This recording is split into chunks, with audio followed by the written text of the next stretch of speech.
The views expressed and the opinions given by the individual host and their guests do not necessarily reflect those of ParaX, its affiliates, or its sponsors.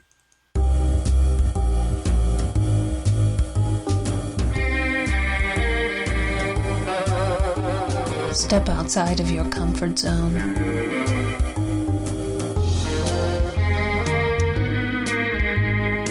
See the world with a whole new perspective. Join us and experience the unexplained on the Paranormal View. And welcome everybody right here to the Paranormal View on the ParaX Radio Network. I want to thank everyone for being with us tonight, those in the chat room and those listening from around the world. We appreciate each and every one. Got a great show lined up tonight. And if you, I guess we'll just start off with the people first. We have with us Barbara Duncan. Good evening, everyone. We have with us Tabby Cat. How you doing, everybody? We have Jeffrey Gould with us. Hello, hello. And if you do have questions tonight, and you're in the chat room, you can private chat them to either Ceiling Cat, Tabby Cat, or myself, and we will get those answered for you tonight. So, I guess the weather's been up and down. I'm glad our show hasn't been up and down. Thank goodness it's not been raining or anything else on the show, but it's been funky here in Maryland. I wanted to let everybody know, and I'll let Jeff fill you in on it, but the Paranormal View has a YouTube channel to where all our shows that we do is being posted over to the YouTube channel. All you have to do is go look it up and just join it. Doesn't cost you anything. And you can view, listen to our old shows as well as whichever current one we post on there. And I have tons more because it goes way back to 2010. We had earlier shows that I wasn't able to keep. And I wished I did the first 2 years that we was on air, but we didn't. So, but we're going to be working on getting all of our old shows posted also. So Jeff will put it in the chat room, and he'll give out information later in the show or at the end of the show of how you can go look at it. So with that, Jeff, why don't you introduce our guest? Sure. Oops, so I jumped on the wrong side of my little page here. Hang on a sec. Our guest tonight is Rhonda Russo. She's a natural-born intuitive psychic medium. She puts her psychic abilities to work as a paranormal investigator, yay, with well over 20 years of experience, and with her motto, knowledge replaces fear. She investigates private homes and businesses, but for fun also conducts public haunted investigations. She offers certification workshops on Usui, I hope that's right, Reiki Practitioner, first, second, and third degree, crystal Reiki and animal Reiki, ghost hunting, animal CPR, and first aid and chakras. Rhonda's also taught her workshop to conduct gallery-style psychic medium readings at public colleges, public libraries, county parks and recreations, fire halls, paranormal conventions, Zoom, and other public venues, as well as private homes. And Rhonda has written a book on beginner ghost hunting and has been featured on many local newspapers, radio shows, and podcasts. And here she is. Welcome, Rhonda Russo. Well, thank you for having me. I get to start it off here, and then everybody else gets to ask their questions. Okay. You're listed as a medium. What is the difference between a psychic and a medium? Well, a psychic just has more like a knowing and intuition kind of thing going on. They can be empaths and just have that gut feeling, and also they can kind of like tell your future, card readers, things like that. A medium talks directly to, and they say, a lot of mediums, they say they talk to the dead. I don't like to refer to them as dead because they aren't dead. Obviously, if they were dead, their spirit would not be communicating with us. They have a dead physical body, but their spirit lives on. So I communicate to spirits. I can also see them from time to time, and also I can see ghosts. I've been born seeing ghosts and things like that, and they touch me, and I can feel how somebody died. Sometimes it's just a mixed bag with me. It's every time it's different. So, but that's basically what the difference is. If that answers your question, Annie, if that helps you, Annie. Oh yeah. All right. Now, Rhonda, do you also see spirits of animals? I know you're a Reiki and a first aid for animals, but do you also see animal spirits as well? Yes, I do. A lot of people come to me for animal readings. Now, and this is a good example of how a psychic is, as opposed to medium. People will come to me for intuitive animal readings with their live animals. You know, their animal might have an issue that they're not acting completely normal. They had it checked out. Everything's physically fine. So they'll call me in to let me communicate with that animal.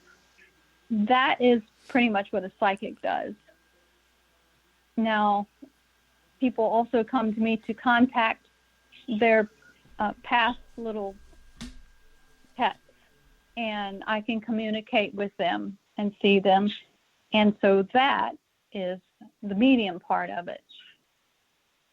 So, but yes, I do. And actually, my mom's cat, I had her here. She was very sick, got sick all of a sudden, and I brought her to my house, and I was nursing her along under the supervision of the veterinarian. I was administering medication and stuff, but she didn't make it. And so that day, well, actually that evening, when she passed away, I had a dream about her, and I actually saw her going into the light. And when she was going into the light, I actually saw other cats behind her, and they looked similar to the cats that we have, but they were totally different, actually, if that makes any sense. They were shaped like a cat, but they were the most vibrant colors of their fur that I've ever seen.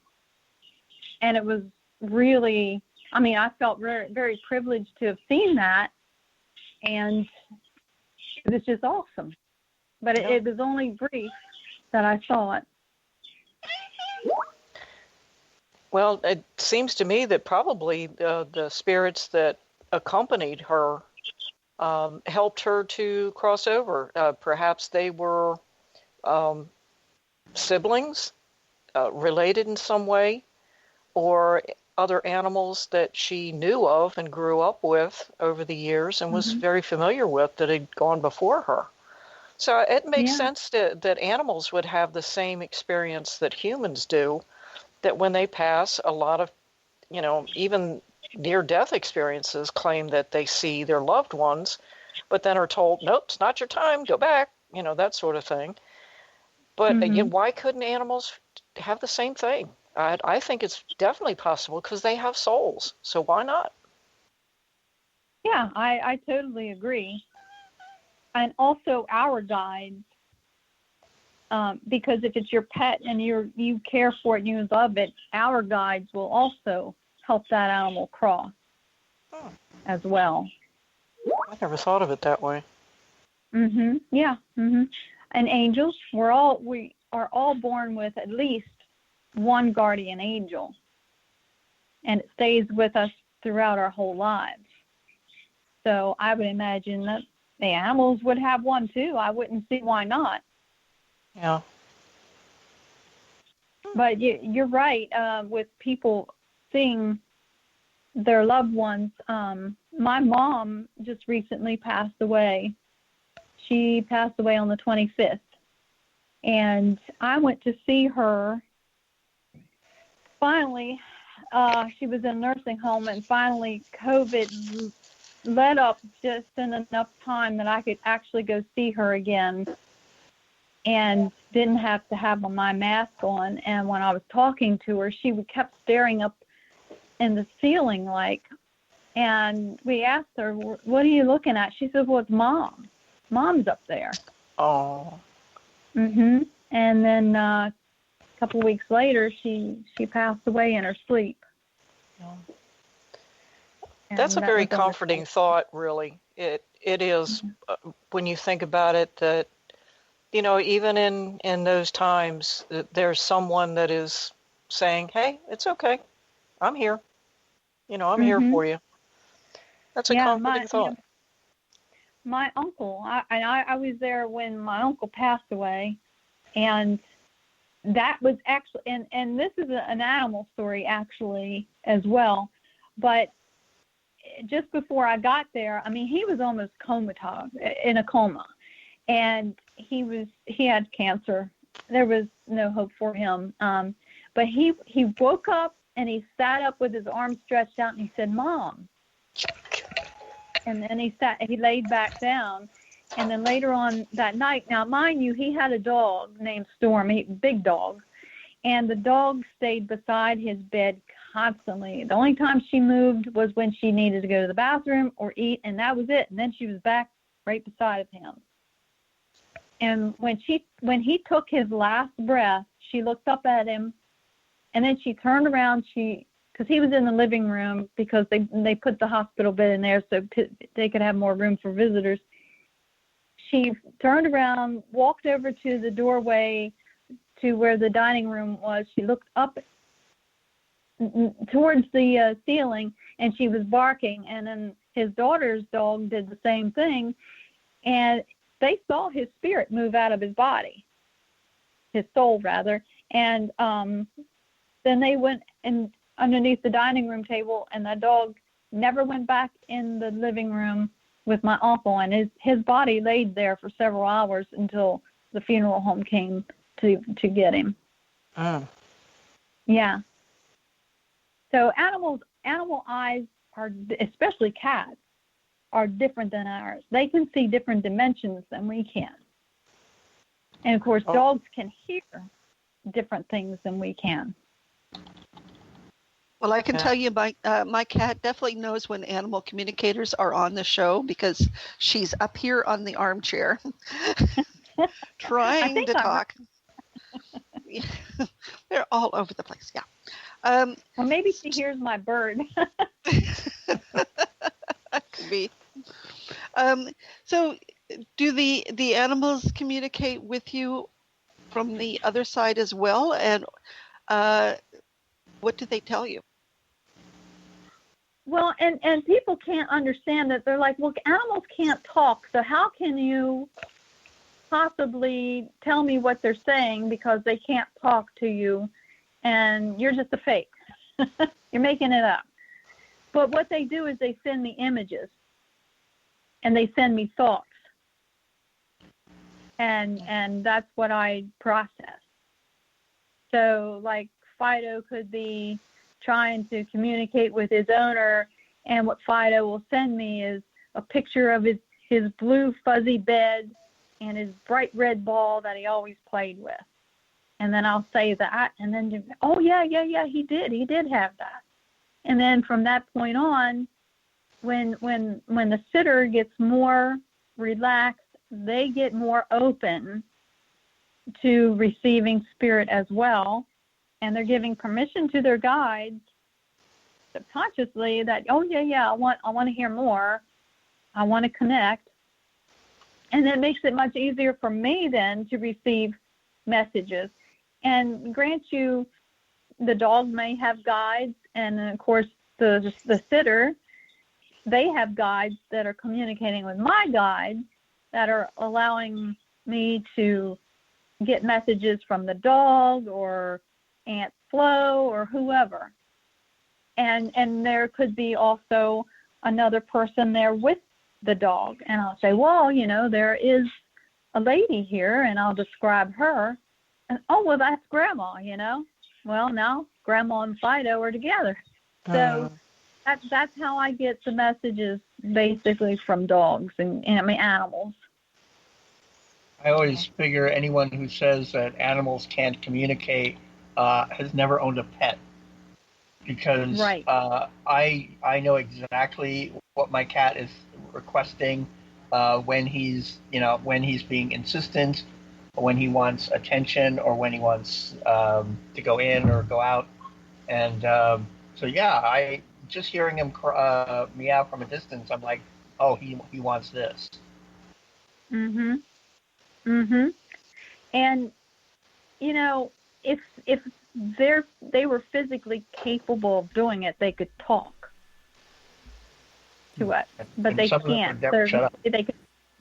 Yeah, there's no ways that they can pronounce words or things like that, but they understand what we're saying. I have a deaf cat, and she and I made up a certain sign language for us to communicate with each other.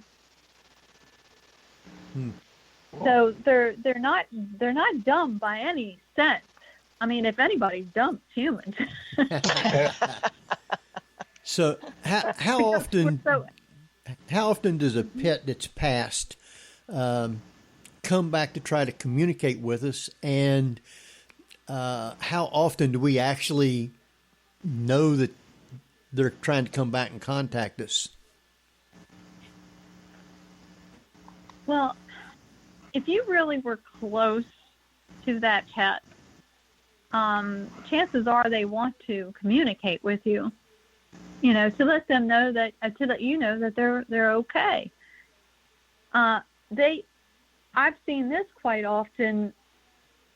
The more you miss them, if you have like a really broken heart and you're crying all the time and you really are having a hard time dealing with their loss, they'll hang around for a while and they won't cross over.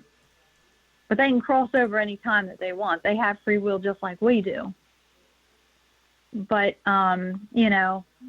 they're probably, and they do give you signs. I mean, I used to have a pet groundhog.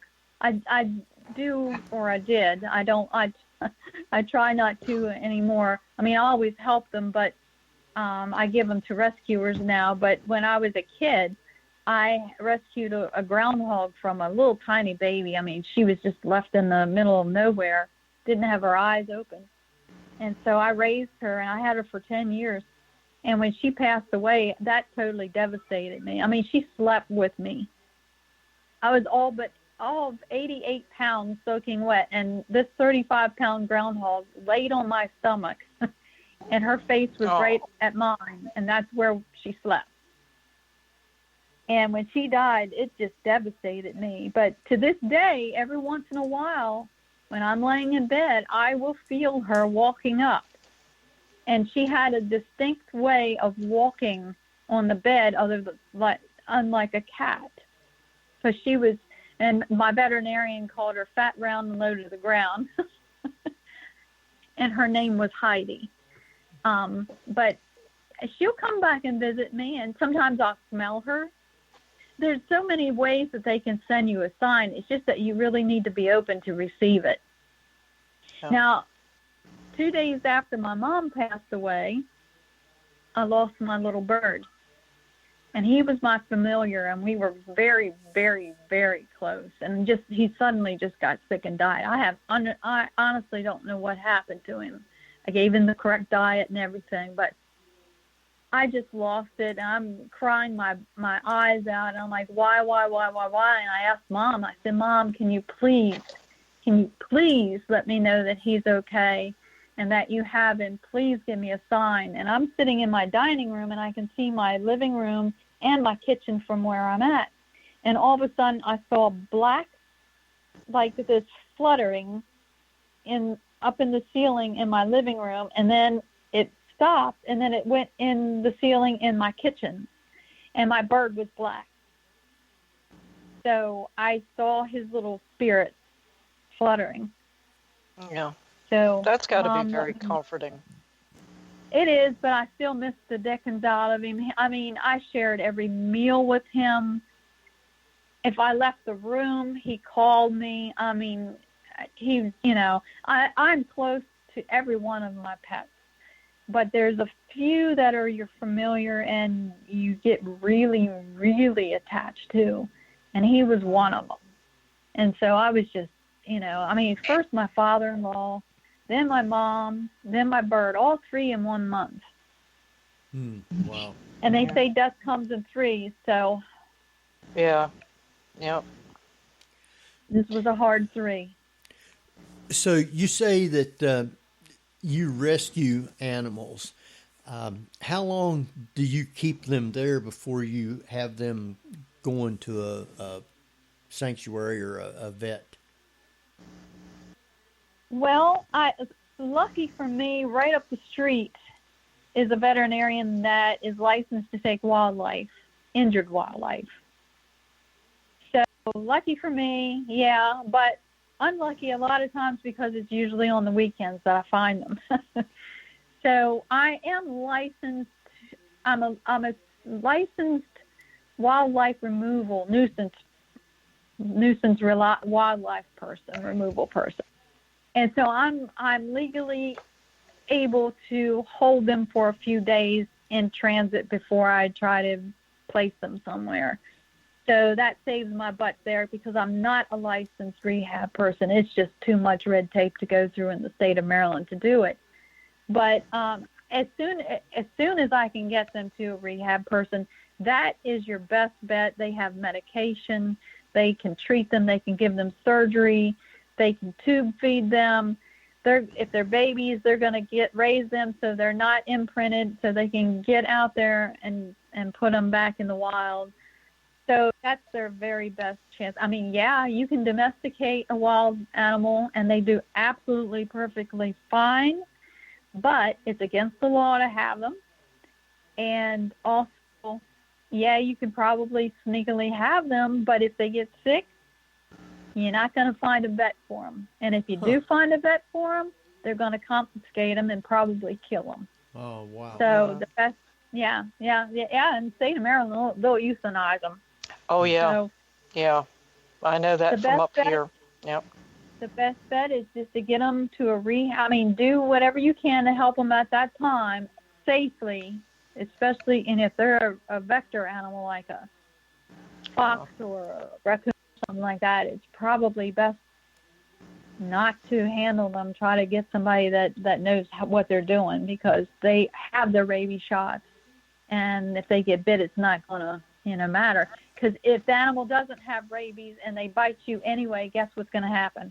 They're gonna kill that animal, cut their head off, and check them for rabies. Yeah, which is kind of foolish. They should be doing it the other way around. But no, you're right. Maryland's got some very, very strict animal laws. They really do. Yeah, I mean, they could give them the rabies vectors test.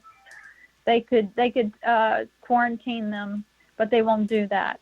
They'll just kill them and whatnot and send them off. Yeah, in Maryland and some other states are catching on to it too, and it's just not fair to the animal. The animal is the one that suffers.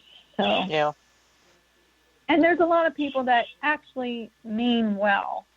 They don't understand that, you mean there's a migratory law that I can't help this little baby bird? I got in trouble for helping a blue jay. I had no idea there was a migratory law going on.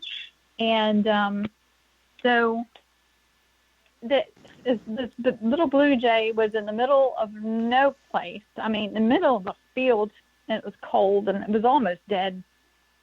And we found it, and I brought it back and raised it, and all intentions of raising it to let it go. And I did, built it a transition cage outside. He did very well, named him Blue. And I was training him to go with the flock of jays at my house. And my neighbor, who was a piece of crap, And I think everybody's got one of those. Well, he turned me in, and I had a DNR officer come to the door, and he could have thrown me in jail and fined me for $1,000, but he did not, because he saw that the blue jay was in good shape. I had no idea about the migratory law, and that he saw that I was actually trying to get him, acclimated to being outside and with the other jays. So, it was all good there. But needless to say, They put you I on, did not like my neighbor. they put you on the watch what is list. that old saying that no good deed goes unpunished? Oh, well, let's put it this way. I made it so uncomfortable for him that he moved away in 2 weeks. I didn't even have to raise a finger at it. I just gave him the look, and that was all. Karma always manages to come around. Oh, now, yeah. Yeah. As a medium, have you ever been to any locations where you have picked up on animal spirits and then, let others around you know, hey, there's a cat or a dog or something like that, and others have also picked up on it? Oh, yeah. Yeah.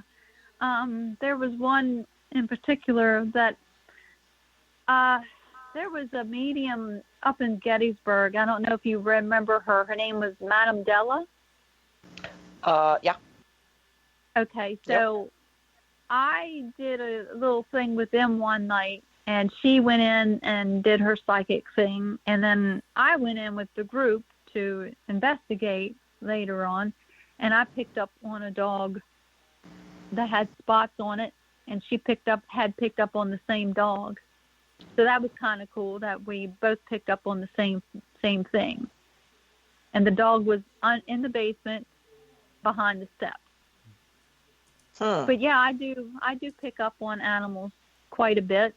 I mean, they come to me. Terry, that I do readings with and so on and so forth. She's like, yeah, Rhonda is the animal magnet. So if you want to contact your animal spirits, that's the one to talk to. Okay. All right. Got a question from the chat room. They want to know if you work with live animals. I do Reiki, animal Reiki with them, and it's Usui Reiki.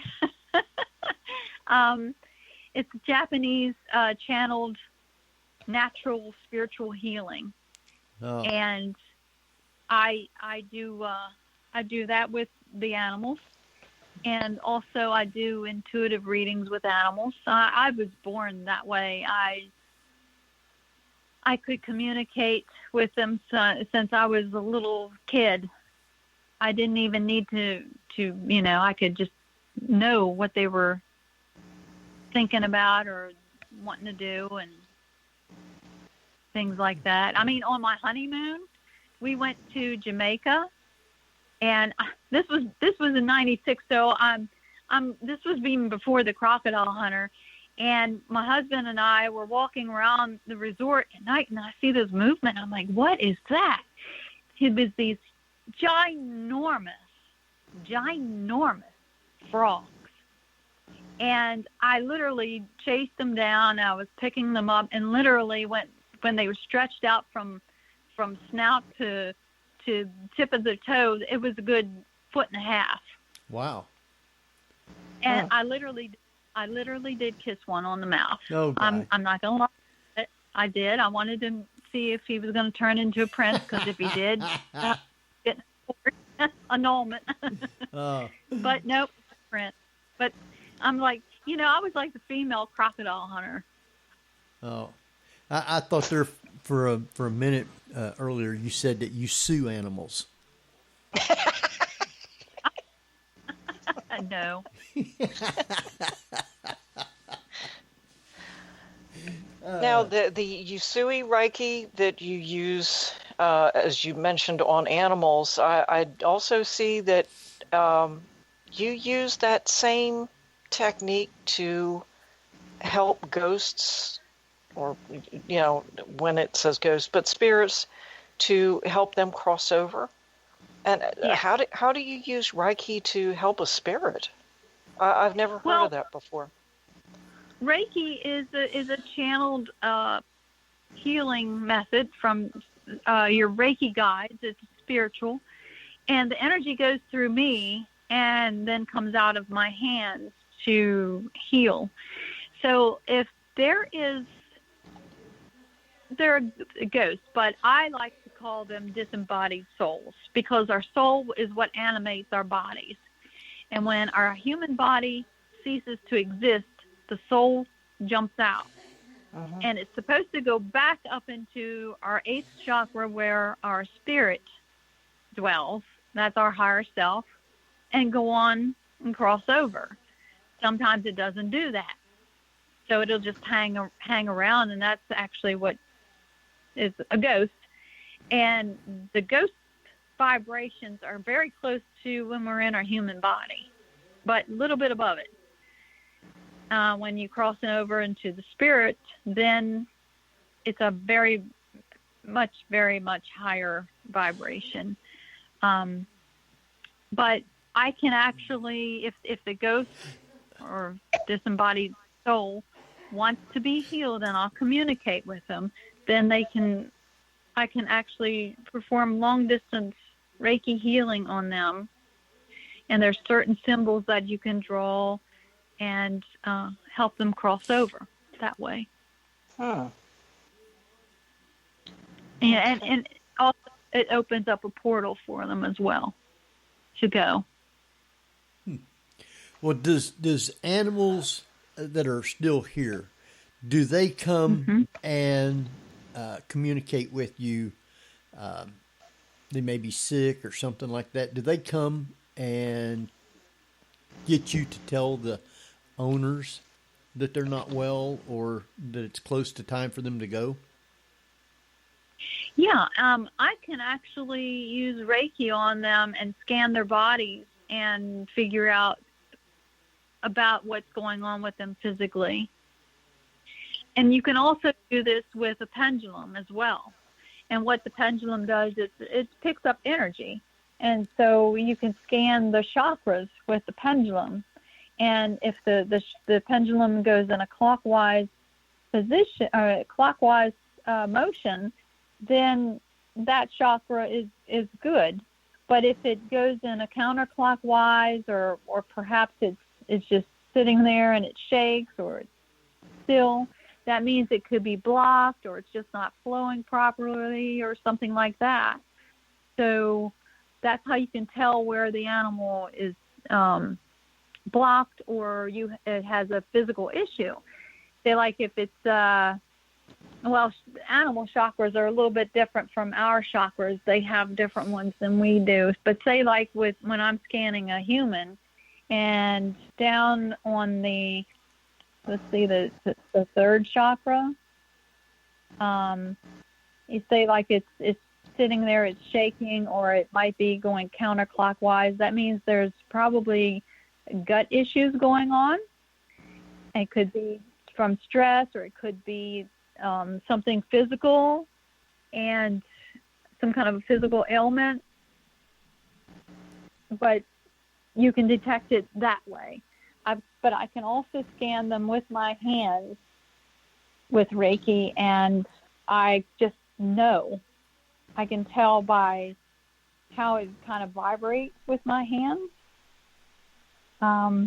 when I'm doing the Reiki. And also, my hands are always cold, but when I'm fired up to do Reiki, my hands get really, really hot. Is that from the energy? Is that from the energy that radiates from? Well, do you figure it's an energy that radiates from yourself, or does it actually come from either the person or the pet that you're reading? It's not coming from them. It's coming from the universal life forces, and my Reiki guides channeling it down through my chakras, through my body, and goes out in my hands. And right at the bottom of your thumb, is a chakra point, and that's pretty much where it comes out of. And people are going, oh, my goodness, you're just a nut, you know, talking about all that stuff. And truly, I didn't really 100% believe it myself either, but I had a cat, her name was Lily, and she developed oral cancer. And Lily would get bouts of mouth bleeding. It wasn't her time to go yet. She was still eating. She was not in any pain. So I believe in keeping them. I believe in letting the animal tell me when it's ready to go. But she would get these bleeding spells, but they didn't last very long. They'd stop. Well, the one of the last ones that she had 2 weeks before she passed away, she started bleeding, and it would not stop. I mean, it looked like somebody murdered somebody on my floor. And she was normally okay with the bleeding, but she got kind of worried about it herself, and she was walking around. She's like, oh, what's going on here? So I'm like, I don't know, you know. I'm thinking, and I was like, wait a minute, I'll use Reiki on her. So I did. I sat down, and I put my hands out. She came right over to me. She sat down, and the bleeding turned off just like a faucet. Oh, goodness. I'm like, wow, that just did not happen. And it did. And I'm like, well, hey, now I am a believer. And I don't believe in teaching anything or practicing anything if I don't fully believe in it. We have the power to heal ourselves, and we also have higher power energy that we can channel to also heal us. And then there are people that are willing to let that flow through their bodies to heal other people. Now, am I saying somebody that has cancer and they're under the care of their doctor should just stop it and just do Reiki? No, that's not what it's for. But it is a good thing to do with the healing of the chemotherapy. It's going to help you get through the chemotherapy. It'll help you to stay calm. And if it is your time to go, obviously it's not going to perform a miracle healing. Yes, it can prolong you to live. Say, like if your loved one is over across in Europe and you want to see them for one last time, Reiki can probably help you stay alive a little longer.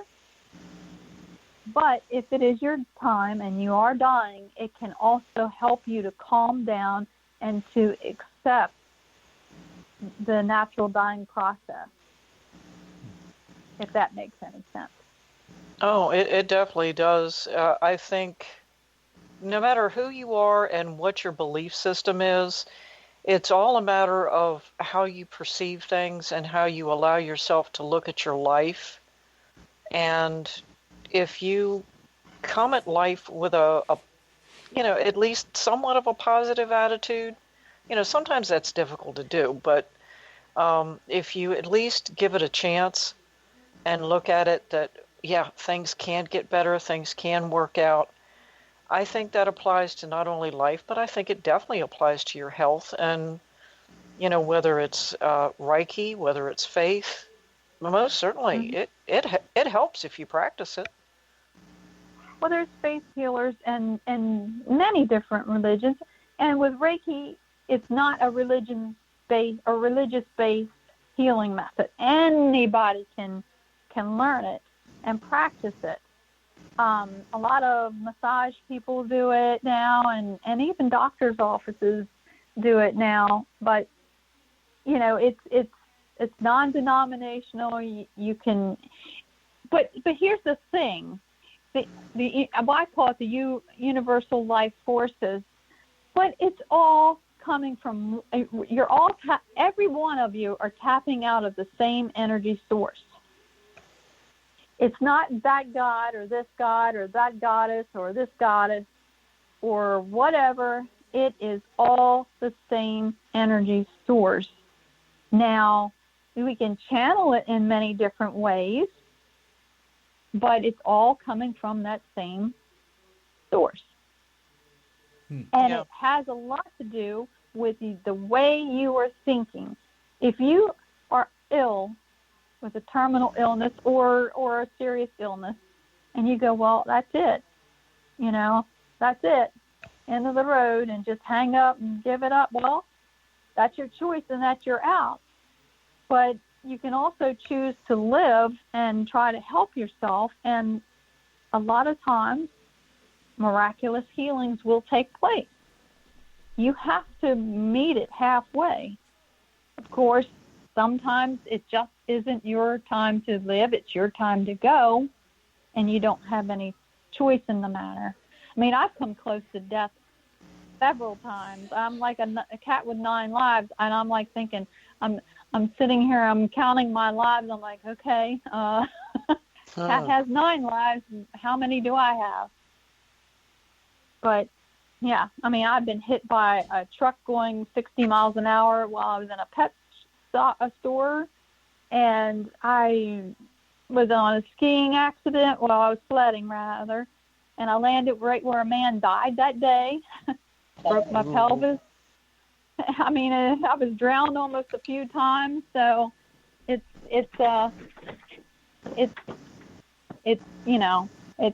crazy. Well, not making light of the subject, but do you buy lottery tickets? No. Wow, with that kind of luck. Gee, many Christmas. Yeah. Interestingly enough, something very similar happened to my father. None of us saw it happen, but we were skiing up in Mount Peter, New York, our favorite skiing place, and he crashed. He completely wiped out, agony of defeat level crash, and to the point that when he brought the skis back to the rental place, they said, "You can't be walking and alive for the ski to have broken this way." But the thing is all his memory was skiing down the slope, and all of a sudden he's looking at blue skies like, oh, what? Oh, I seem to be on my back. And the skier came up and said, "Are you okay?" He goes, "Yeah, I think so." He says, "Man, what a spill you took." My father has no memory of the actual crash, so we all indicated that his guardian angel essentially just scooped him up and put him down. Yeah. Wow. Well, I did hear, I guess it was my guardian angel. I was a friend of mine owns a pet shop in town, and my husband and I stopped in there for crickets because I had some pet frogs. And we were in the front of the store talking to Bill, the African gray, and he would talk long sentences. I mean, he would say, "You come back here, you're funny, ha ha ha," and he'd go like that and make farting noises, and he'd go ha ha ha. And so we stayed there and talked to him for like a half hour. And the last time we took a step back, and he ran down his curved perch. And all of a sudden, I saw the window, spider webbing really slow. And I'm like, what in the world is going on with that? And then I heard this woman's voice. She said, "If you want to live, you better turn and run fast." And with that, I turned my head to the left. And then all of a sudden, it exploded. I got hit by something, and it hit me so hard, it knocked me up in the air, and I could feel my soul just go right out of my body. I mean, it was the wildest thing. And actually, it was a truck that came in from across the highway. The man had a seizure. He hit the curb, went airborne into the pet shop. Bill the bird must have seen it. If I would have seen it, I would have grabbed Bill. But anyway, he went all the way in the pet shop with this truck and buried. The truck mirror hit my side of my face and tore my right ear half off. If I would not have turned my head when I was given the opportunity, she didn't tell me I had to. She said if I wanted to live, because I have free will. They don't. They can't tell us what to do because they don't have free will. If I wouldn't have turned my head, that mirror would have taken me all the way in the back with him. Ow. Man. Yeah, and then the tailgate hit me and knocked me 6 feet back into the shelves. Wow.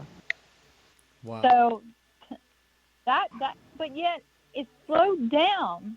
It slowed down. I could see it slowly spiderwebbing, but yet I had a witness that worked there, and she saw the whole thing, and she said when the truck hit me, blood went up in the air, and it all happened so fast, but yet it happened very slowly for me. So, and that's just amazing how that can work. I mean, that was one of my outs. I could have died that day, but I turned my head. Wow. Sometimes all it takes is one little action changes everything. Yep. Wow. But I don't know how many more outs. I mean, lives. How many more chances? I know. Now, I know you worked, or you still do, I guess, work as an investigator with the Haunted View and with Bump in the Night Investigations. Is that groups where you guys go do investigations when somebody wants something investigated, or is it where you do tours, you have a place booked or something like that, and you get people to go there? Well, the Haunted View, we used to, before COVID, our local college, Frederick Community College, we would give ghost hunting classes, because a lot of people see these ghost hunting shows and then they're like, oh, okay, let's run out and let's go to a cemetery, or let's go here, let's go there. And before you know it, they have attachments. And then they have, or the worst yet, the thing that they could ever do is get the equipment and then ask spirits in their own house, hey, is anybody here? Let me take your picture. Come on, talk to me. That's the worst thing that can happen, because then you opened up portals. Yep. And then I get called a lot because of people using Ouija boards, which I use Ouija boards. There's nothing wrong with them. You just have to know how to use them properly. But they open up portals, don't close the portals, and then you got all kinds of stuff coming in. It's party time. So I'm called for that. But I decided that it's best to go ahead and give these classes. And that's why I wrote my book. It's just a little book that I would give out to my classes, so they can have, something to look up what to do or whatnot.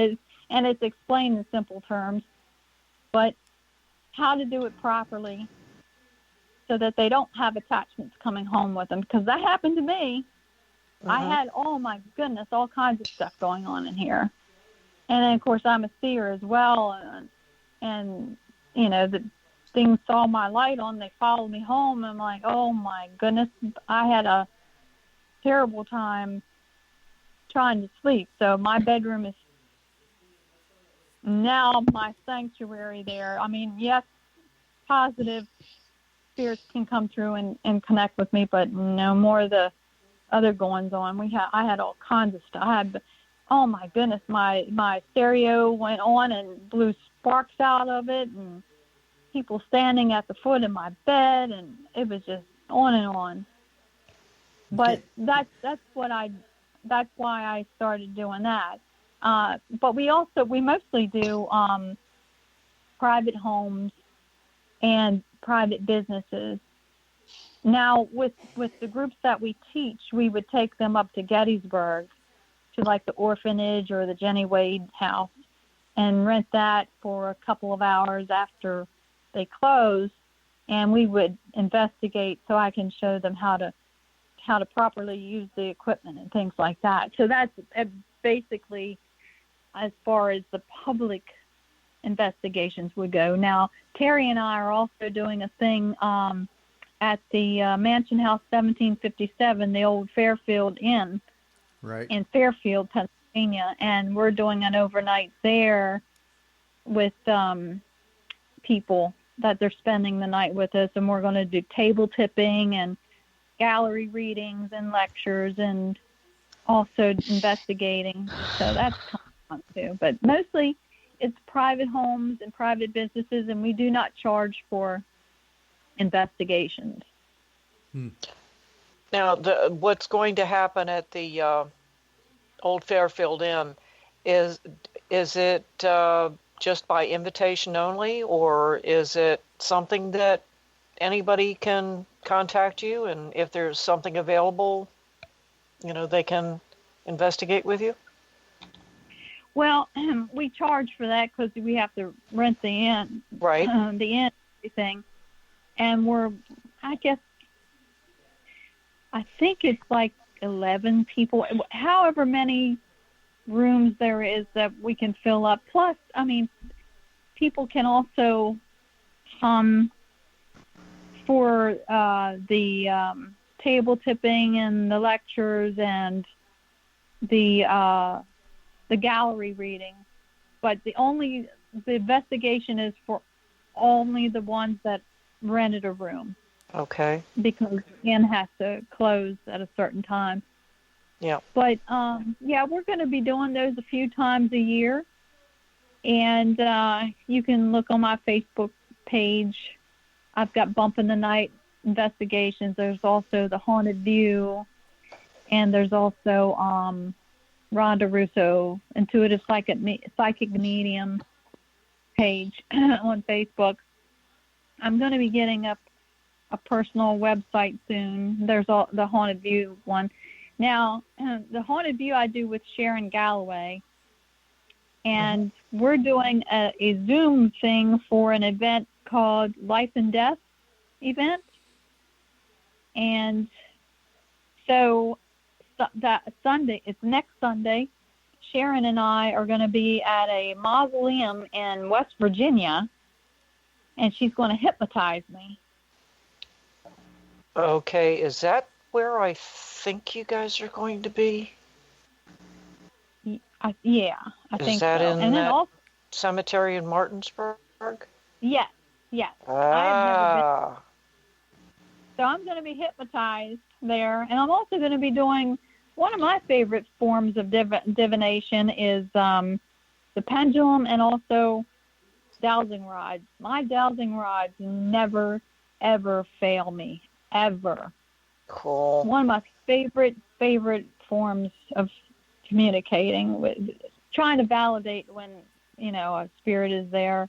I mean, you can ask yes or no questions, and also you can ask them to point to where the spirit is. That's kind of cool, too. I've actually had the rods hug me. One will go left, one will go right, and then they hug me.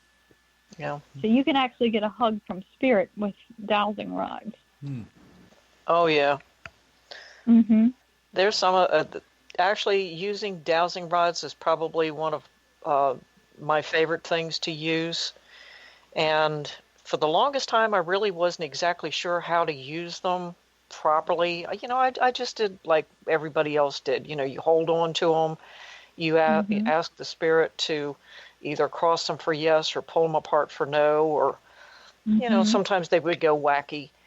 And I was very fortunate that a few years back, I was up in Gettysburg, and I actually went to a class with the Reverend Tim Shaw. And he showed us all how to use the dowsing rods and pendulums.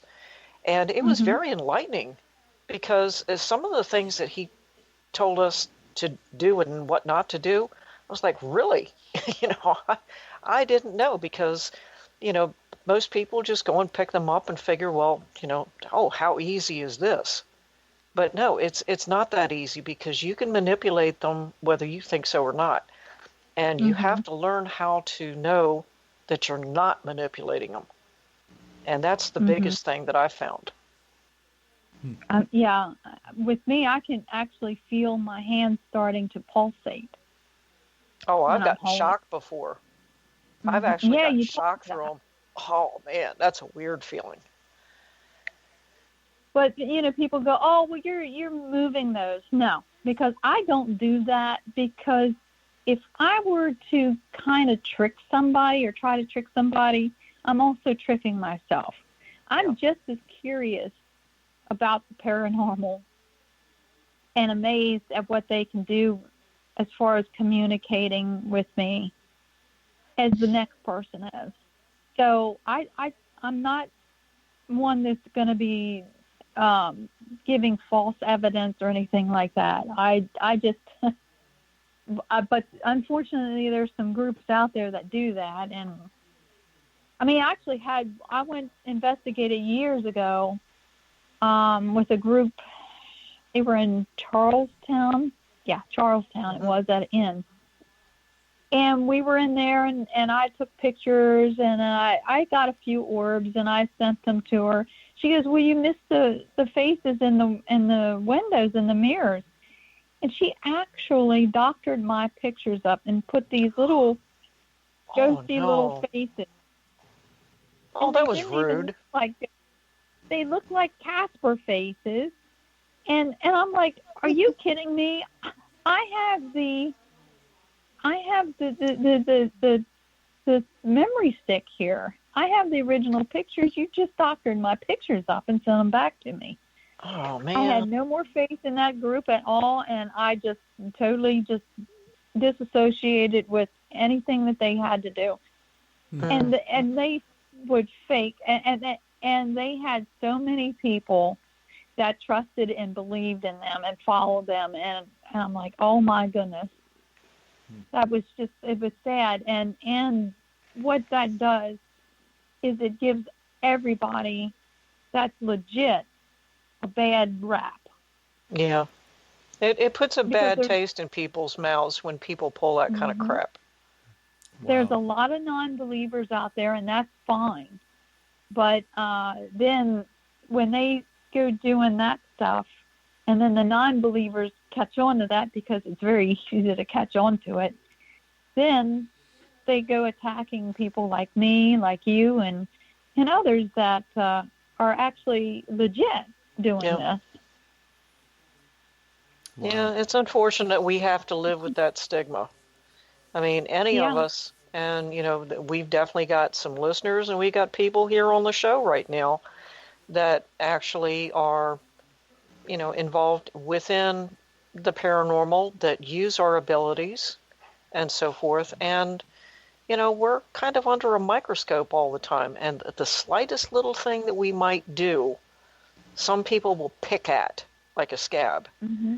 And all we can do is just say, hey, look, you know, I'm sorry. If you don't believe, that's your prerogative, that's your right. But, you know, and all we can do is, you know, be as true to ourselves as we possibly can. Yeah. And especially when you're a medium on top of that, or you're sensitive, and then there's always somebody out there that will call you down. Mm-hmm. All right, well, if you're such a medium, then, okay, what number am I thinking about? I'm a medium, not a mind reader. You know? Well, okay, well, you know, the person that I wanted to connect with, you have to say the word that I'm wanting them to say, and then I'll believe you. Well, they're so uptight about not really believing you that they're not giving their guides permission to relay any message. And why would they? I mean, you know, you're closed-minded. Your energy is all wrong. It's just as important for the sitter to have their vibes at a relaxed pace and open, and as it is for me to have, you know, mine going at the rate that it's good for spirit to come through. It makes it so much more easier. But if you're dead set on that one word, I mean, chances are, yeah, it could happen, but chances are, no, it's not going to happen, because it's just, everything is just so uptight and everything. I mean, that person might not come through. Exactly. You know, you can have a spirit guide come through. You could have an angel come through. You could have a great grandfather come through, or you could have the loved one that you really want to come through. But you just have to be open and ready to receive whatever message is from whoever you get. I have no control over that. my job is to, okay, I'm open, bring anybody through. And I just see, it's like playing charades. I mean, I might see visions. I might see a person. A lot of times when I'm giving a Zoom reading or even a phone reading, I'll see a shadow figure go past me. And the last Zoom that I had, I mean, you can see yourself on the screen, and I saw an orb go right behind my head. It was a big one, too.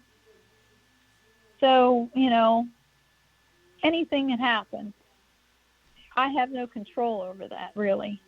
I just relay the messages. I'm just the messenger. Don't shoot the messenger. All right. We are about halfway now. So what we're going to do is take about a 5-6 minute break. And when we come back, we got lots more questions. And we'll be talking some more with Rhonda. So just remember your mics are live, so just don't say anything or mute it until we come back on. And until then, see who's taking us out. Pretty much me as always. That's good then.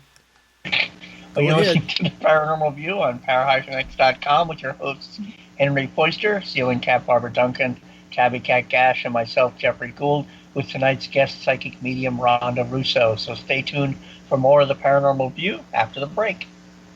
Para-X Radio, programming for the open mind. And welcome back, everybody, right here to the Paranormal View on the Para-X Radio Network. I want to thank everyone for being with us tonight, those here in the chat room and those listening from around the world. We have with us tonight Barbara Duncan. Hello, everyone. And speaking from around the world, where do we have guests at tonight? All over the United States, across the pond, in the United Kingdom, Ireland, and Canada. All right. Well, welcome, everybody, and I hope you enjoyed the show tonight. And we have with us Tabby Cat Gash. How you doing, everybody? And Jeffrey Gould. Hello. And our guest, Rhonda Russo. Hello. All right. I want to welcome you back and let everybody know that if you do have questions tonight, you can take and send them to either H. Foister, Ceiling Cat, or Tabby Cat, and we will get those answered for you. Whenever you do a show like this, does a spirit ever come to you with a message and say, hey, I want to say something to so-and-so or something? Well, it's funny that you should say that, because during the break I had time to sit here and just be. And I got a vision of a man, and he's driving like a white motorboat.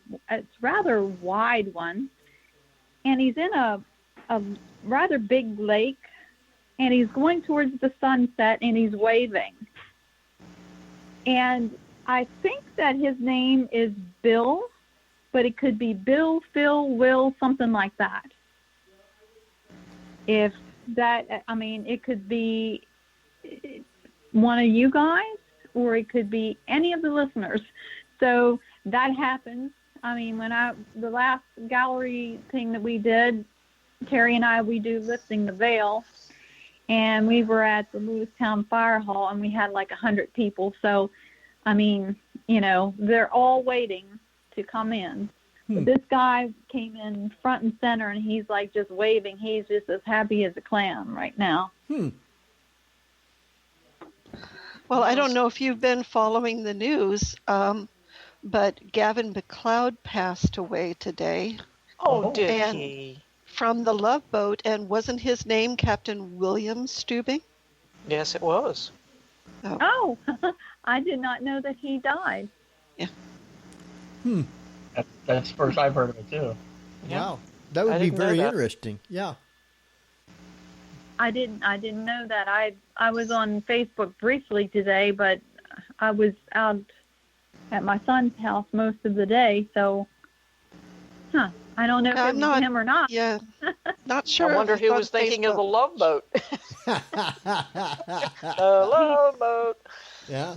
But come to think of it, he did have a hat on, and it looked like one of those hats that he wore, and he did have on light colored clothes, but he was just waving and driving towards the sunset. So, I mean, it could go to any of the viewers out there. I have no idea. Like I said, I'm playing charades here. Wow. Well, that would be interesting. I had no idea that he had died also. No. So interesting. He could have come like he's waving. He's happy. He's headed toward the sunset now, and let everybody know that he's doing good. Yeah. That's possible. Yeah. Anything's possible. But if any of the listeners it pertains to you, just write in and let us know, validate it for me. Yep. If anybody knows somebody like that, let one of us know, and we will get it posted. I love when I get validation. Absolutely. Now, because you and I, Rhonda, are both very close to both the Antietam battlefield and Gettysburg battlefield, now in Gettysburg itself, as Henry knows, and some of the other of us that are involved with the Paranormal View are aware of, because Henry does a lot of shows there, is there any place in particular in Gettysburg itself that you have found to be extremely active or more active than others? Well, that's where I got my first apparition. And it was at an old-fashioned picture place, but it's not the Victorian photography, which I love to go there and get pictures. I get them all the time. I love pictures. Or the place across from it, but it's down towards General Pickett's a bit, and it was the place where General Reynolds' body was laid after he got shot in the head. Right. And I think he died in that place. But I was in the back investigating, and I saw a bright white light coming towards me, and my friend Diane was in the front room, and I said, take pictures quick, and she did, and you could actually see a solid, but I didn't see him with my eyes. I saw the bright white light coming towards me, but you can see a Union soldier there. Even you can see the gold buttons on his sleeve and stuff, and the rank and everything. And there was this bright starburst. I mean, it looks fake, but it's not. I can attest to that. But that's where I got my first apparition. But I love Saxbridge. I think it's very active there. Really? But Gettysburg, just pick a spot. True. Yeah. Just true. pick a spot. Yeah. Any place that had like a battle like that or anything drastic that had happened. And then you go and you keep that energy alive with all the reenacting that they do all the time. It just keeps it alive. It keeps it going. Yeah. And then there's a lot of investigators and trying to communicate, so there's portals everywhere. So, I'm quite sure that they don't close those portals up.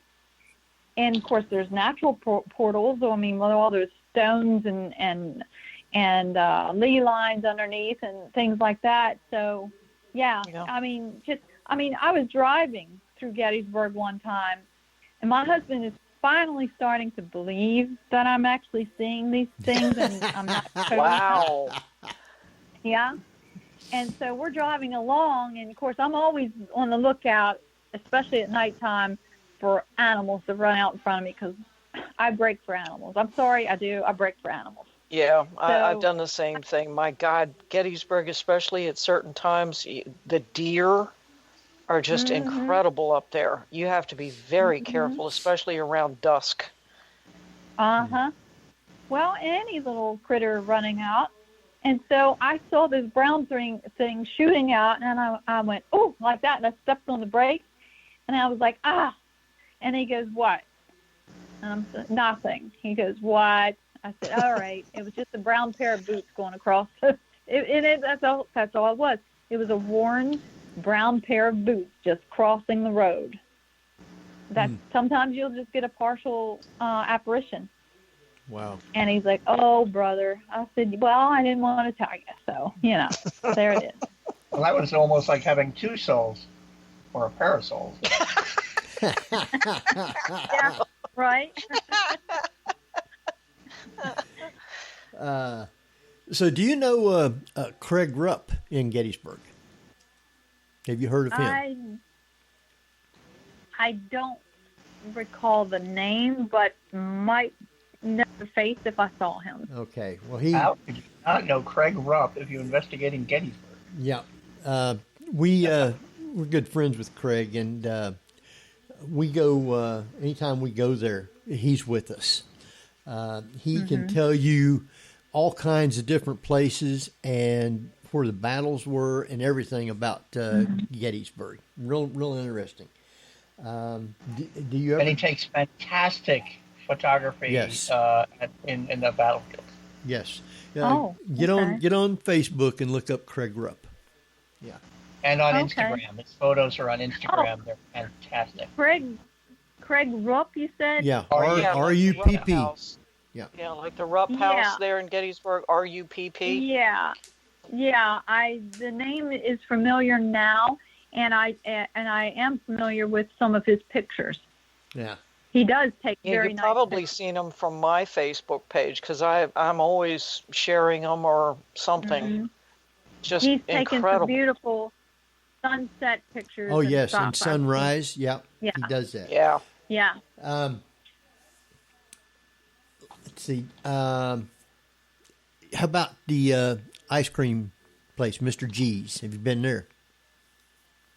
Not Mr. G's, but I can't remember the name of the ice cream shop, but it's right across from it's on Baltimore Street, right across from the hard cider place.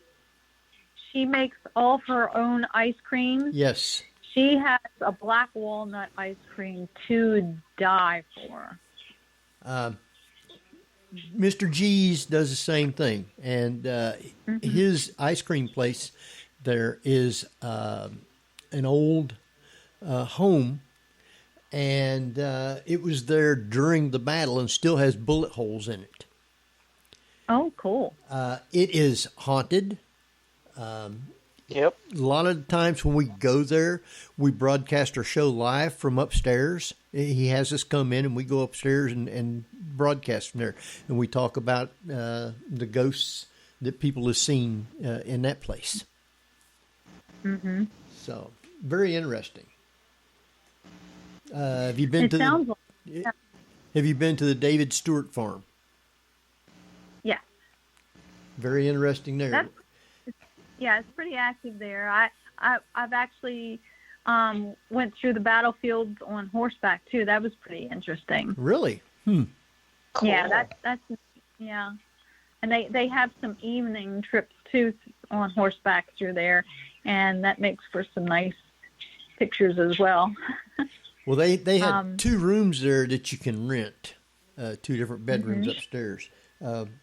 We did a broadcast a show from there one time, and me and one other one had rooms there, and we spent the night there. Of course, I didn't have anything bother me. Luckily. Which was I'm good. really surprised. I want it. I want it to happen. I don't see or feel things very much. There's only one time that I seen some stuff, and that was there at the David Stewart farm out in the barn. Mm-hmm. Yeah, but most of the time I'm not privy to see or hear stuff. And when I see somebody screaming and running out, that's when I'm running in. Oh, Yeah, exactly. 'Cause I'm like, Unlike those okay, TV good, shows. There's something here. Yeah, exactly. You see the TV shows where you hear a voice or you hear a loud thump or something, and the first thing that somebody does is go running in the opposite direction. Me, I'm like, okay, who did it? See, I'm going to go toward it. Who did this? Definitely have to investigate together. We definitely do. Oh, yeah. And that's what irks me with the paranormal shows, because they'll be, all right, if you're here, make a noise, you're this, you're that, oh, come on, you're just a sissy, you're not, but then something, boom, boom, oh, and then they go out and running and screaming. Yeah. Yeah, don't exactly. Scream about it. You've asked them to make a sign. You've been instigating them. So, okay, they finally do it, and then you go running? Yeah. Give me a break. The thing about ghosts or spirits, they do not perform on cue. You can be asking questions and talking all night. If they don't want to communicate with you, you're not going to get anything. Right. I get a lot of EVPs that I never hear until I go back and listen to the recorder. And I'm surprised because, usually I'm already done with the investigation, and, I get something that I wished I would have known. I could have been trying to communicate more with it. But like I say, I don't feel or hear anything, but I do get all kinds of EVPs, which I like, because that lets me know. I love EVP. Mm-hmm. Yeah. Well, I wonder why that is. Rhonda, could you maybe give an opinion on this? Why is it that some people, even though now Henry is sensitive to the spirits, he can kind of at least sense that there's something there, even though you don't really see anything, Henry. You can sense that there's something that might be going on in a location. Yes. Because I've been around you when you're like, oh man, this place feels weird, or something's going on here. But Rhonda, is there any idea as to why certain people only can sense them, but they can't really see them or feel them or hear them with their ears? Like Henry, he gets some great EVPs, but he doesn't really hear them. Mm-hmm. Why is it that some people are just, even though Henry is definitely open to it, I mean, there's no doubt about it. Why is it that he isn't actually seeing a lot or hearing a lot with his ears rather than with a recorder? Well, it depends on if it's a spirit or a ghost. I mean, a spirit has a little bit more power than a ghost does. The ghosts have to tap off of your energy, whereas spirits will tap off of equipment, something that's a higher vibration. But what I've been finding is the more sketchier the entity is, they will cloak themselves and hide from us when we do an investigation. Now, some spirits or ghosts can maybe only have enough energy to be heard by like a recorder or something like that. But others that are stronger can actually make a physical sound. I mean, I've actually heard like moaning and actually words, and I'm like, wait a minute, I'm the only one in here, so it can't be anybody else. And of course, you have to rule out any kind of outdoor, with somebody standing outside or whatnot, you have to rule all that out. But as far as maybe me being able to hear it better than, say, Henry, it has a lot to do with our own vibrations, too. Our vibrations have to be just right in order for us to be able to fully communicate, hear and see and feel and smell spirit and ghosts. If something is out of line with our chakras and we're not vibrating at just the perfect vibration, you just might not be able to fully communicate or sense them. So that's my take on it. if that makes any sense. Now, No, I agree with you. I mean, there have been times when I've gone on an investigation, and I've been the only one to pick up on a spirit in the location, and I know exactly that they're there. I can, almost hear them, and see them with my third eye, but nobody else can. But when I ask a question, they only respond on an EVP on somebody's recorder. And it isn't on everybody's recorder. It just might only be on one recorder. And a lot of people seem to think, well, if a spirit is really trying to communicate with you, why aren't they able to put their voice on everybody in the room on their voice recorder? Why is that not everybody picks it up? Well, it's just like if you have 3 or 4 transistor radios in a room. Not every single transistor radio is going to pick up on the signal. It depends on the equipment. It depends on the signal that's passing through, and so forth. And I think a lot of people just don't understand why mediums don't always pick up on everything. Like you said, it's a frequency. And we don't always, the atmosphere isn't always right. And we don't control that. It just depends on what flows through. Well, it's your electromagnetic force, too, or field, rather. And everybody has it. Everything has some kind of little force field around it, or energy force field around it. Everything does. Electronic equipment, humans, animals, a rock, anything. We all vibrate on this earth.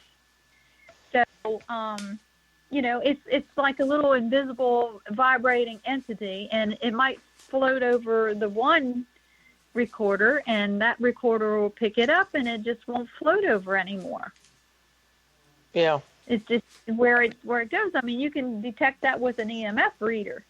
I mean, you have to go around the room, and you can actually pick up light bulbs and things like that. But if you move away from it, it's not going to be it's not going to register. So there's a lot more to this than meets the eye. And like I said, I don't have every answer, and I'm not supposed to have every answer. None of us are, but that's why, I'm learning something new every day. My son, he's very scientific brained, and I baffle him at times. He's like, how did you even be able to do that? I'm like, I really don't know, you know? And he explains things to me in scientific terms, and actually helps me to kind of understand it. Spirituality actually the paranormal and science are kind of go hand in hand, really. I mean, Einstein himself said that he would have rather studied psychics than being physics, because it really fascinated him. I mean, Thomas Edison, it fascinated him. It fascinated Tesla. Yeah. So, I mean, if it fascinates those smart people, there must be something there. I know one time we were at the Antietam battlefield at that medical place. I forget what the name of it is. The Pry House. The Pry House. And everybody that was with us, was the only people there, was upstairs in this one room. And they decided to do EVP session in that room. So they asked a question, and everything was quiet. Kat and I was standing in the doorway of the hall, and all of a sudden I'm hearing people talking downstairs. And I said, do you hear somebody downstairs talking? And she said, yeah, there's 2 or 3 people. And nobody else heard it. There wasn't anybody else in the house. And we caught that on the recorder. You could hear hear them talking. You couldn't make out what they were saying, but you could hear two people talking downstairs, and there wasn't anybody else in the house. Yeah. Mm-hmm. So that's stuff like that's about the only time that I've actually heard things. And it's so Yeah, amazing when you do hear that stuff. Uh-huh. Oh yeah, it's great. I mean, I don't always hear a lot with my ears, but because Henry and I were the only two that were, not everybody could fit in that room, so it was like Henry and I were kind of pushed out because we couldn't fit into that other room. So we're just standing in that hallway right next to the staircase, and it was just the look on his face when I realized, oh, heck, he's hearing it too. And he said, do you hear that? I'm like, yeah. So I walked over and I looked down over the staircase, and I could hear it all the way downstairs. And as it turned out, another person that was on the investigation had put a stationary camera in the hallway looking down from the front door down the hallway. And I'll be darned if his camera didn't pick it up. You know, he told us that after he reviewed it. He picked up the voices too. And so that's validation, as you said. That's a validation right there. You know, Henry and I were not hearing things and, you know, not able to explain it. It was actually picked up on a stationary camera. Yep. And that's you know, that's where that ghost hunting equipment comes in really handy. And when it catches something like that and you actually have a personal experience with it, that is just the double whammy right there. Yep. Yeah. You know, I've been getting a lot of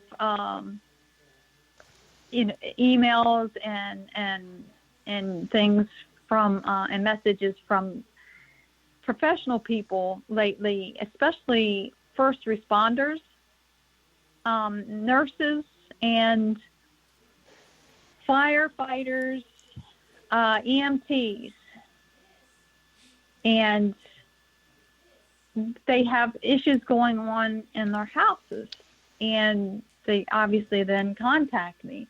But what's happening is a lot of these, when somebody dies, like in the ER or hospital, or especially at like a accident site or something like that, they're attaching to these first responders because they see them as a rescuer, and they don't come to terms or don't want to accept that they're dead, they're physically dead, and they hang on to them in hopes that they're going to be seen and they're going to be heard and they're going to be helped. And we've actually seen a lot of that lately, and I think also with the COVID going on there, a lot of people have died this past year. And so don't be surprised if, you see that with anybody that comes in contact with you, reaching out for help, because they have been. I mean, Terry and I are busy and sharing with that a lot now.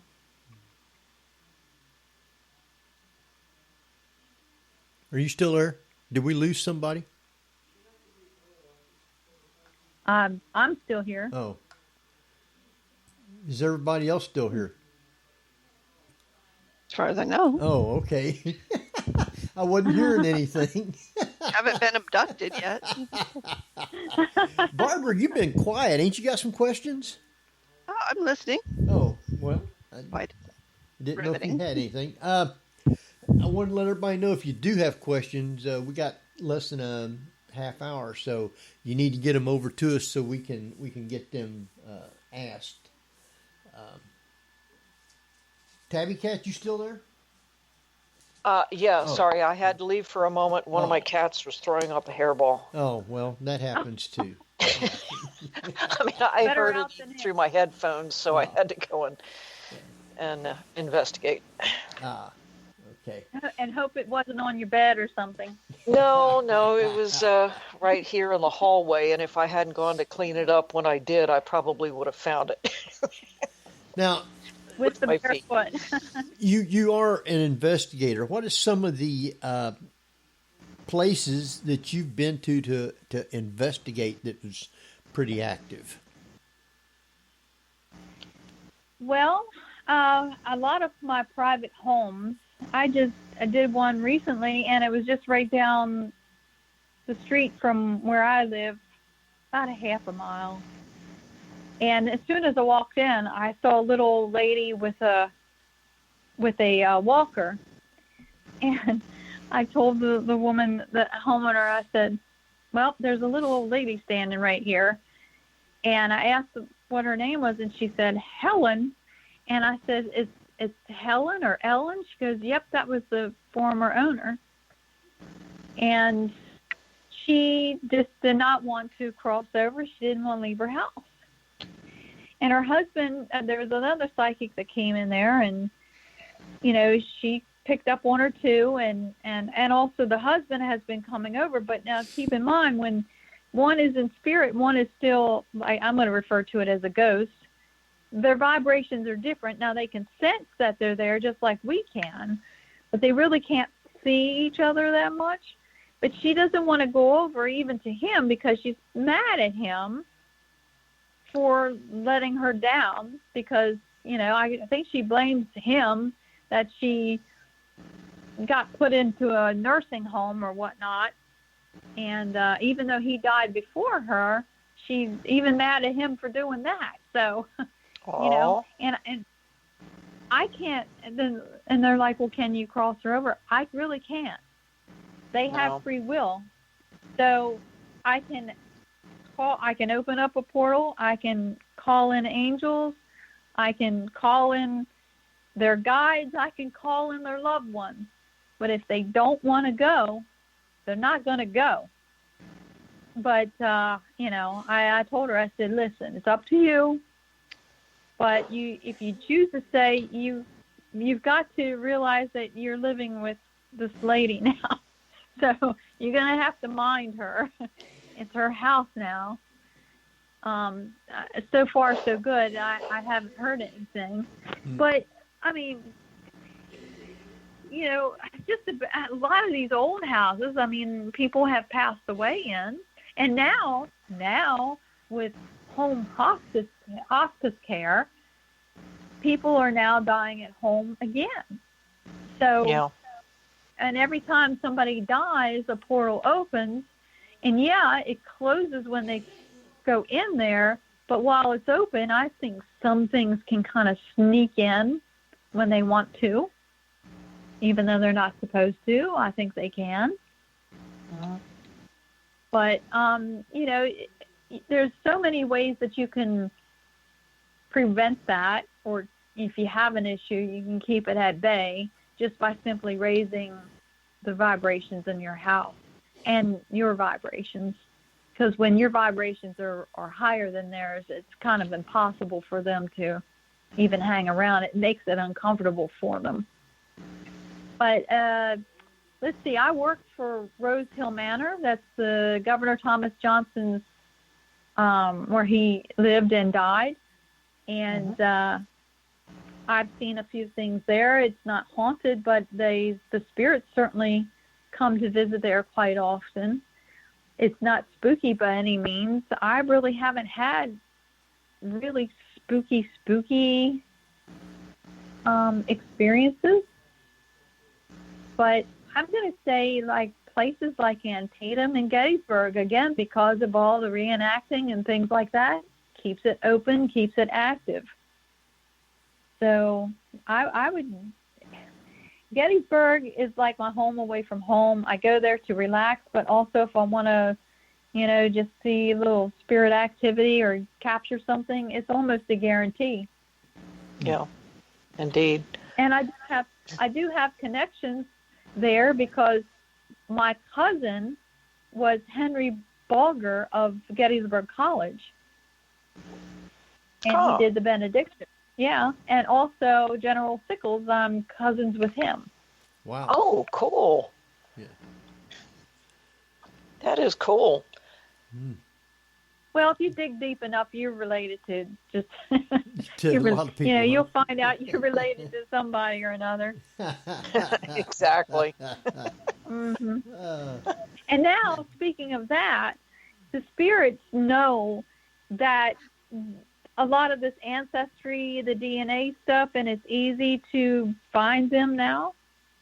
So I've been getting a lot of, great grandparents coming through that people don't even know. And I'm like, they just want you to do the ancestry research. You will find them. Huh. Just do. They want you to do it. A lot of them have been coming through and wanting that for some reason or another. Wow. I guess Yeah. they want to be seen or heard or known. And also, I'm a firm believer that one of the relatives, our distant relatives, we actually lived through with a past life. That's my theory. And, Yeah. of course, we have that spiritual DNA and the physical DNA there. So if you did past life regression, which I'm going to be hypnotized Sunday, that Sharon's going to do that. But if you do a past life regression, you'll be able to remember some of that stuff. Wow. It's really pretty wild. I've had it done before, and it's really neat. It really is. Yeah. My husband and I have had past lives before, and every time I get mad at him, I'm like, this is it. Last life. Last life, buddy. No more. We're done. Like the 9 lives. It's the 9 lives of marriage. We We're are so done. done. Stick me with a fork. So how many years have you been into being able to see and communicate with spirits? I've seen them all my life. I can actually remember as far back as when I was a baby. Not vividly, but I can remember some things. And one of the things that I can remember is laying on the bed or laying down, and I can remember seeing dark things on the ceiling. And they were like shadow things. And then when I got older, my grandmother, Frederick is an old town, and she lived in town, and we would take walks, and I would see people that were dressed far differently from anybody else. And I thought that everybody else could see them, but then I realized nobody else could see them. It was just me, and they were dressed Victorian-like. And also, I could smell things. I'd be walking along, I would smell cigars, I'd smell pipes, I'd smell sickening things, I'd smell, different things. And just popped in my mind about the ancestry research. I've been doing that for like some 25 years. So there's a really old building downtown. It's Historical Society, and in the basement they have research where you can do your ancestry.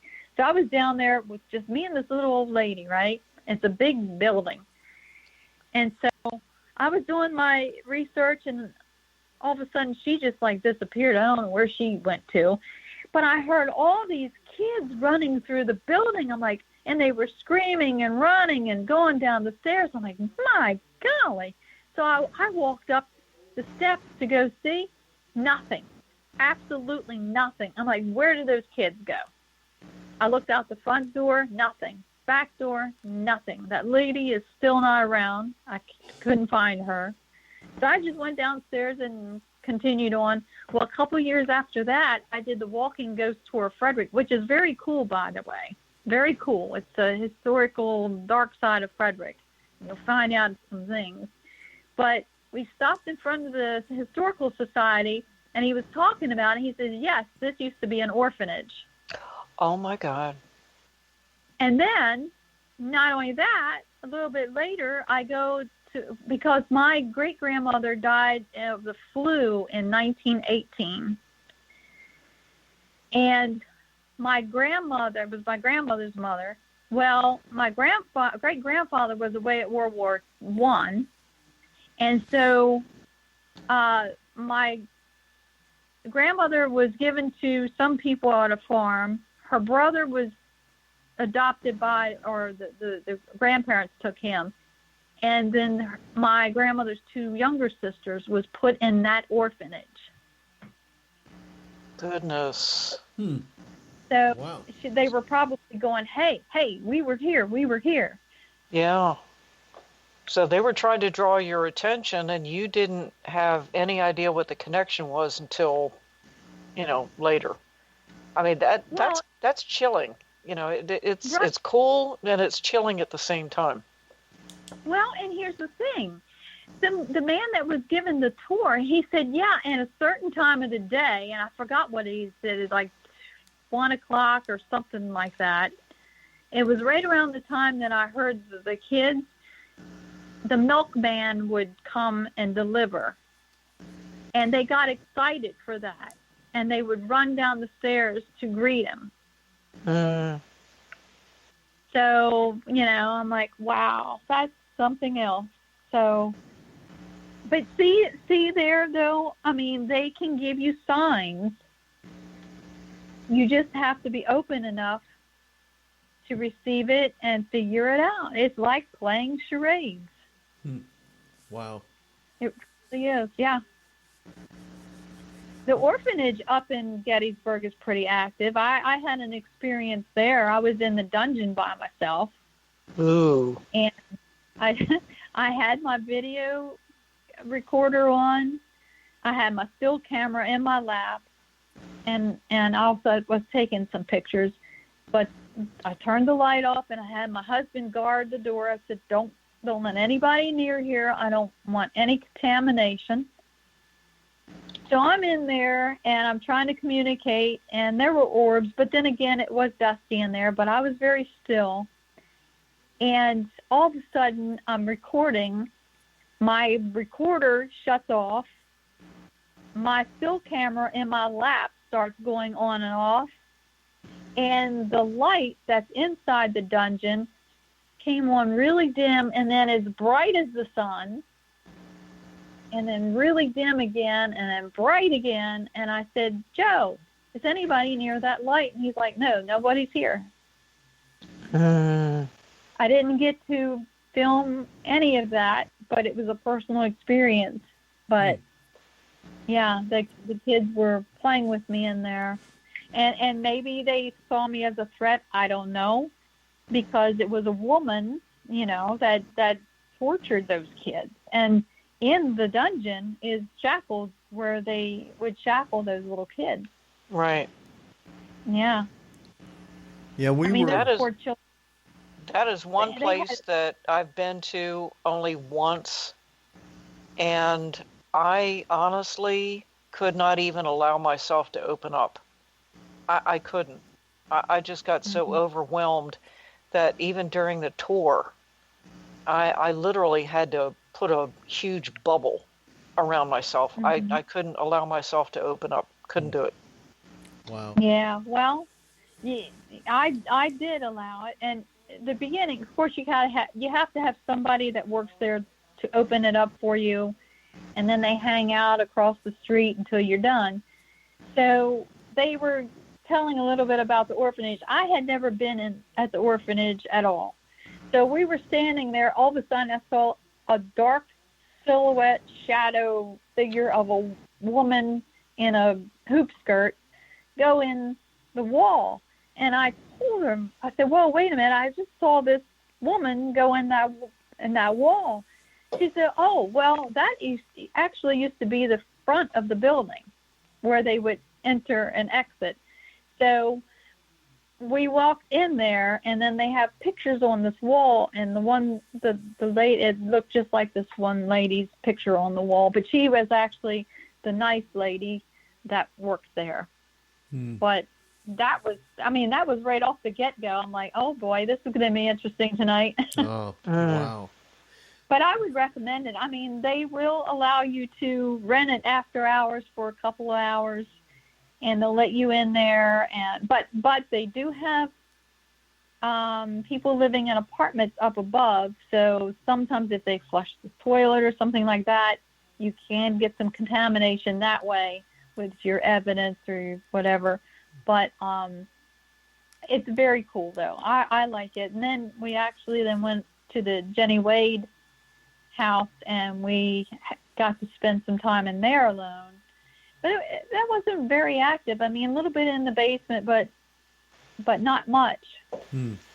Wow. I know we were asked to come in to investigate the Preble County Historical Society, and they had never let anybody go in there.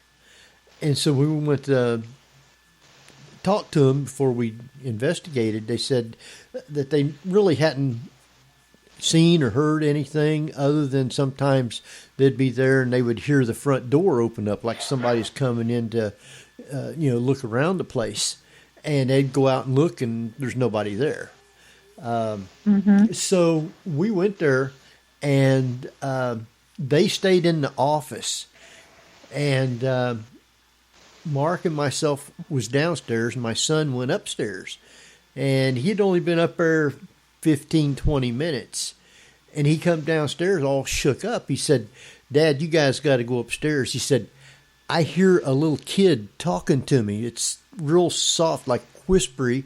He couldn't make out what they were saying, but he was all shook up. He went outside. So he left his recorder up there going, and Mark and myself went upstairs, and we was up there maybe a half hour and never got anything. So when we went back and listened to everything on his recorder, you got a real clear voice saying, "Come back." The kid wanted him to come back and talk with him more.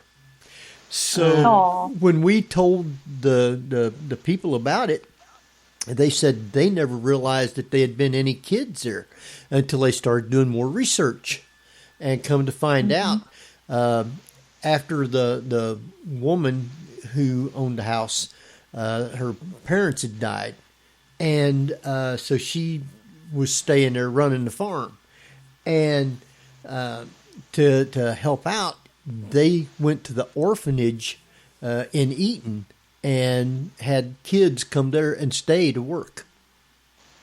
And that's how they found out that those kids are. Wow. Yeah. Wow.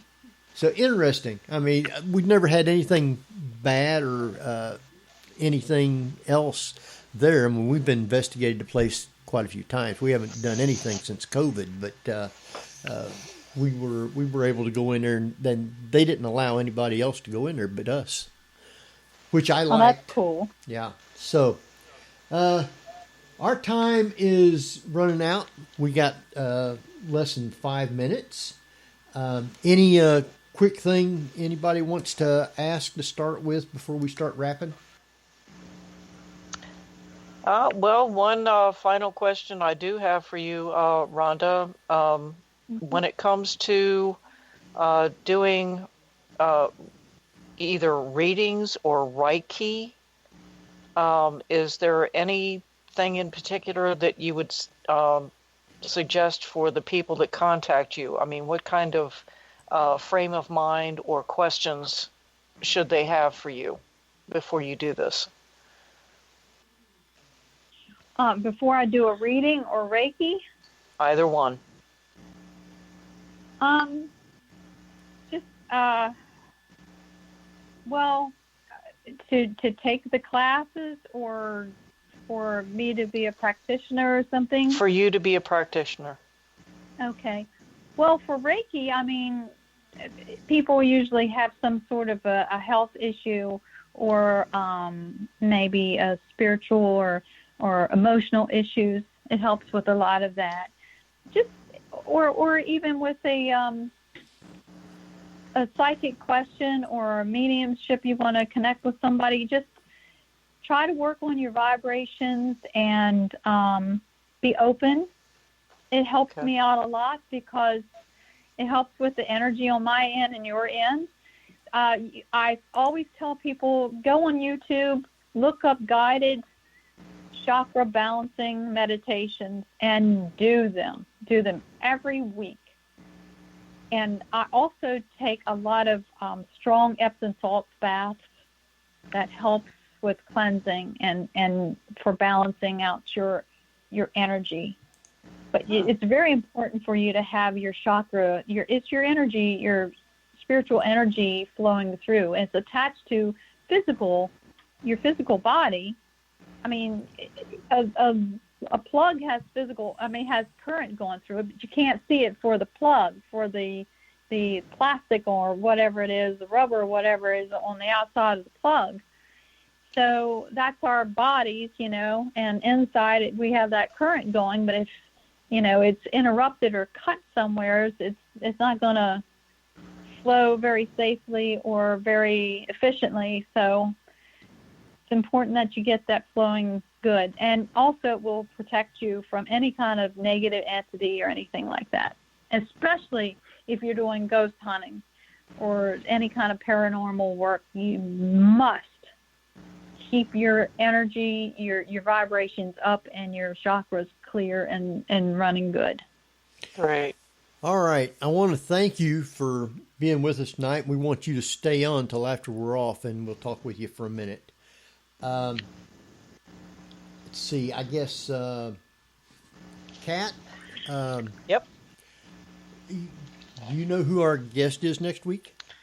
Oh, most certainly. We've got Mac Maloney, and he is a best-selling author of some absolutely fantastic books, including the UFO and Haunted Universe. Yes, the Haunted Universe, Military X-Files, and a number of other things, and it should be absolutely incredible. Yes, and I got the book today, so Haunted Universe. Excellent book. Yep. So I'll have to pick up a copy myself. It's very interesting. With that, I guess it's time for us to start wrapping now. So we will see everyone next week at the same time, and be here as we talk with Mac Maloney. With that, this is Henry Foister. Jeffrey Gould. Barbara Duncan. Tabby Cat Gash. And we will see you next week at the same time. So everybody have a safe weekend. And we will, as soon as I get my thing here.